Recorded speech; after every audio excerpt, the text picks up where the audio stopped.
Manchester United, what are you doing to your mental health?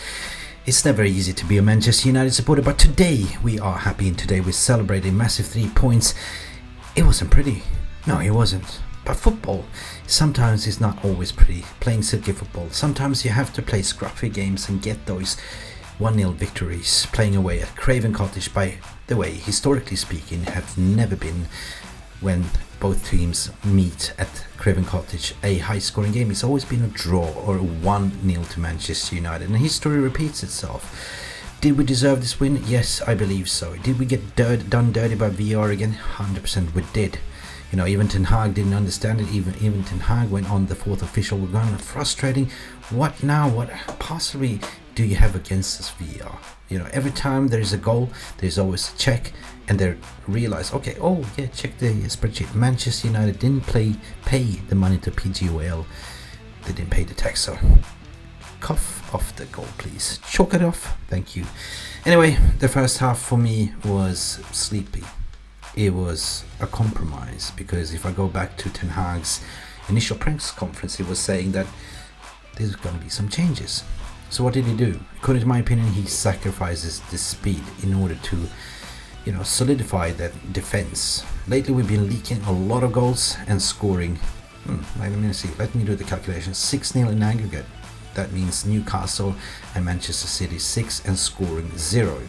This time, big up Andrew Onana, big up to Harry Maguire and Johnny Evans for making that defense a rock solid wall today. So a clean sheet to Andrew Onana, and big up to Harry Maguire. And by the way, speaking of Harry Maguire and Scott McTominay, I gotta put my hand up. The majority of the fan base wanted these players out in the summer window, but here they are, saving us, being the best players in the 3 consecutive game in a row. Who would have thought that, right? Who would have thought that our fringe players would be more hungry to come in and make a difference? But are they good enough to play for the club? Are they for the future? According to my opinion, no. But they are here to stay right here, right now, to help us, because it's a team sport. So big up for me to say to Harry Maguire, according to my opinion, was the man of the match. I know the BT Sports gave it to Bruno Fernandes for scoring the goal, but Bruno Fernandes stepped up and saved the day. Big up. What did we see in the second half? Well, hang on.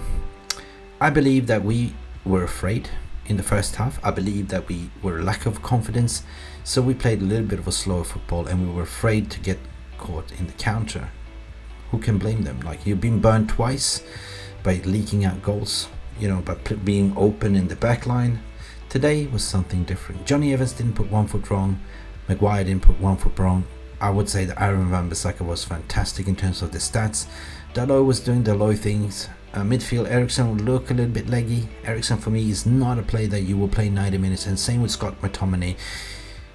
Yeah, he was taken off the goal. And by the way, Scott McTominay is our leading goal scorer at the moment. How mad is that?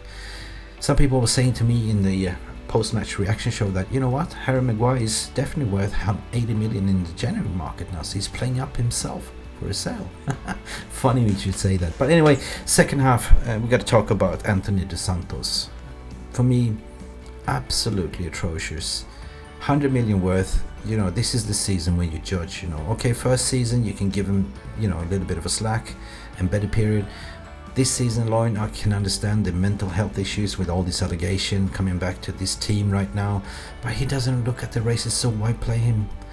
We saw a majority of difference as soon as Pellistri came in. Pellistri did more in 10 minutes what Anthony Dos Santos has done in 2 games. At the end of the day, second half, as soon as we did all the substitution with Mason Mount in, you know, Antony as well, Martial though, we looked like a totally different team. But I was thinking to myself during that time and throughout the whole game to say, well, I kind of understood the lineup, because technically speaking, or realistically speaking, from a realistic point, we are playing Champions League on Wednesday against Copenhagen, which is also a must-win. Therefore, I think he sacrificed this game for rotation. 100% Marcus Rashford was traveling in the bus, but he was not sitting on the bench, he was in the stand. I was thinking, gee, Marcus, you're a mascot, is that your new role? But no, it's all about moral support at the end of the day. We have to fight as a unit. as what he said in the press conference. We press as a team, we fight as a team, we defend as a team, and boy, does it look like we got the mojo back. A little bit of hope right now. And speaking about hope, the future looks bright, you know. I believe that we are still in the pre-season. We have not yet to see that Ten Hag's strongest 11 due to all these injuries, but one by one are slowly coming back, and we're starting to see a little bit of patterns of play and stability, at least some glimpses in the second half, according to my opinion. I take this massive 1 point. Let me know what you think. What matters is that you win those scruffy games. Sometimes it's not all about playing like tiki-taka silky football. Sometimes you have to play those scruffy away games at Colin Cravage, which is a disgusting ground to go to play. Historically speaking, it's not nice. It's an old-fashioned stadium. You sit very close to the pitch. But to get 1 point there and a 1-0 victory, I take that. Let me know what you think. How are we gonna move on from here? I think we can only go one way, and that is up. See you to the next video, guys. Looking forward for the Champions League. Come on, Reds. Let's go. Now we can all sleep sound tonight and wake up a little bit more happier. It's been Mufc Realist from MUFC Realist TV. And by the way, my man of the match was Harry Maguire. See us.